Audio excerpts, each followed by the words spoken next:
네, 안녕하세요. 2024 도시설계 킬스톤 디자인 서부시장 도시설계 방안 발표를 할 김희석, 김영근, 박세미입니다.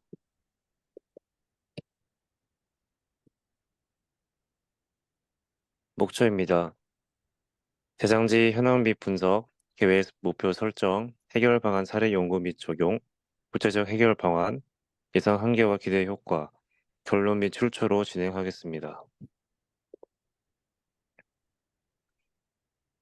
서부시장 인근입니다. 서부시장은 도시 중심부에 위치한 전통시장으로 상업 기능은 여전히 활발하게 유지되고 있으나 시설 전반이 오래되어서 현대적 수리 및 보강이 필요합니다.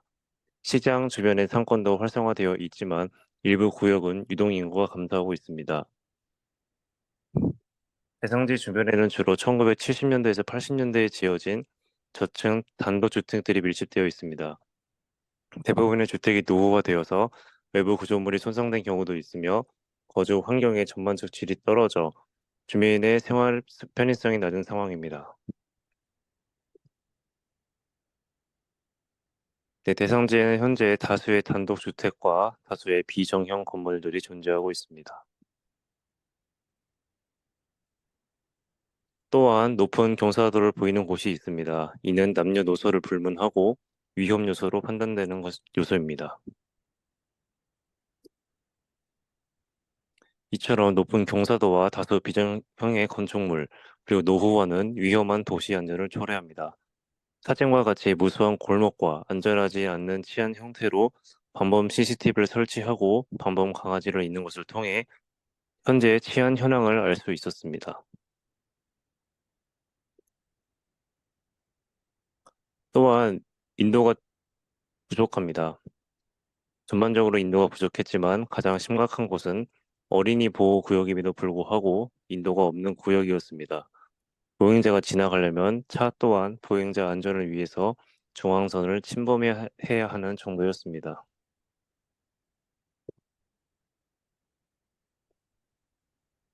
그리고 비효율적인 도로를 통해서 교통 체계가 다소 복잡하다는 것을 알 수 있었습니다. 계획 목표 설정입니다. 저희는 이러한 대상지에 관광 및 상권 강화를 하고 주거민들의 주거 환경 개선을 통해서 실용적인 도시 재생 방안을 제시할 예정입니다. 해결 방안 사례 연구입니다. 관광과 상권 활성화를 위해 찾은 사례로 전주 한옥마을 상권 활성화 사업이 있습니다. 노후된 주거지와 전통시장을 연계해 관광지를 탈바꿈했습니다. 시장 주변의 문화행사 및 지역 특화 상품 판매로 상권을 부활시켰습니다. 이를 서부시장 주변 관광자원과 연계해 활성화 방안을 마련할 것입니다.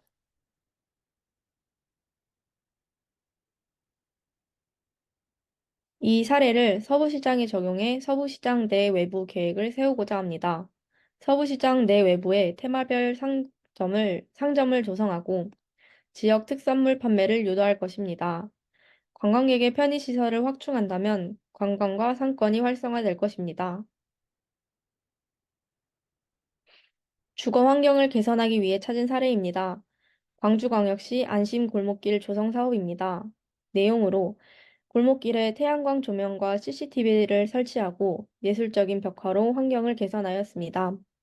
주민과 협력하여 커뮤니티 주도의 안전망을 구축하였습니다. 이 사례를 대상지에 적용하였을 때 조명과 방범 시설을 설치함으로써 범죄율 감소와 주민 만족도 향상을 도모할 수 있습니다.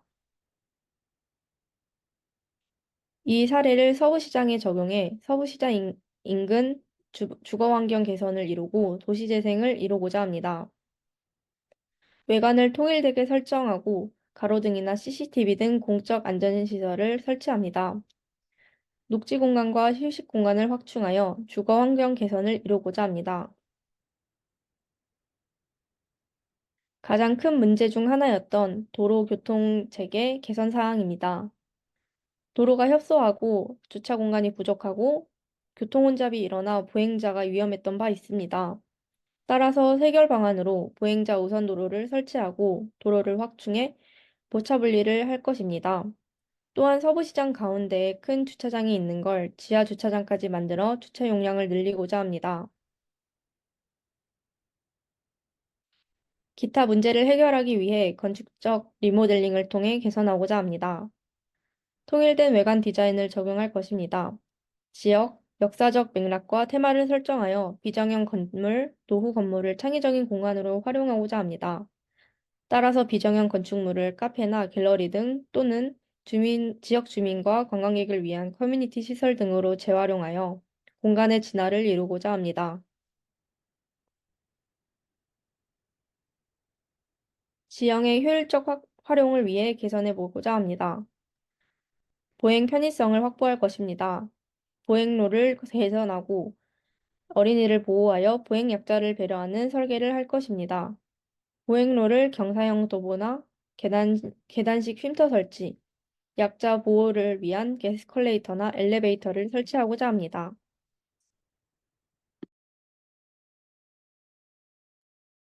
다음은 입체적 공간 계획입니다. 경사면을 활용하여 저지대와 고지대를 연결한 관광 상품을 만들고 건축물을 활용한 입체적 공간 계획을 세웠습니다. 스카이워크나 필로티 구조 주차 공간을 예로 들 수 있습니다. 다음은 관광과 기존 상업을 연계하고 관광시설을 추가 설치하여 안티 젠트리피케이션을 유도하였습니다. 고지대와 도보 이용을 활용하여 조망 공간을 제공한 지형 활용, 관광 자원 개발을 제시하였습니다. 예를 들면 전망대 공원과 같은 것을 예를 들 수 있습니다. 예상 한계점입니다. 첫 번째는 자금 조달 문제입니다. 대규모 사업이라서 예산이 부족할 수 있는데 이를 사전 소통이나 회의를 통해 다양한 지원 확보를 위한 방안을 모색하고 또한 순차적 개발로 무리한 출자 문제를 해결할 수 있습니다. 다음은 원주민의 반대입니다. 관광객으로 인한 피해를 우려하는 주민들이 반대할 수 있습니다. 이를 해결하기 위해서는 많은 회차의 주민 참여를 통해 공감대를 형성하고 이 사업을 통해 주거 환경이 개선될 수 있음을 강조할 수 있습니다. 마지막으로는 상인의 반대가 있습니다. 젠트리피케이션 문제를 우려하는 상인들이 반대할 수 있습니다. 사전 소통과 회의를 통해 방안을 마련하고 다시 한번 많은 회차의 주민 참여를 통해 공감대를 형성하면 예상 한계점을 이겨낼 수 있을 거라고 생각합니다. 총 세 가지의 기대 효과가 존재합니다. 첫 번째는 상권 활성화를 통해 지역 경제가 이루어지며 경제적인 효과가 나타날 수 있습니다. 두 번째는 주거 환경 개선으로 주민 삶의 질이 올라가고 공동체 의식이 증가되는 사회적인 효과, 마지막으로는 지역 문화가 발전하고 관광지로서의 역할을 수행할 수 있는 강릉의 문화 허브로 탄생할 수 있는 문화적 효과가 기대 효과로 예상됩니다. 네, 이상으로 김현근, 김희섭, 박세미 조의 발표를 마치겠습니다. 감사합니다.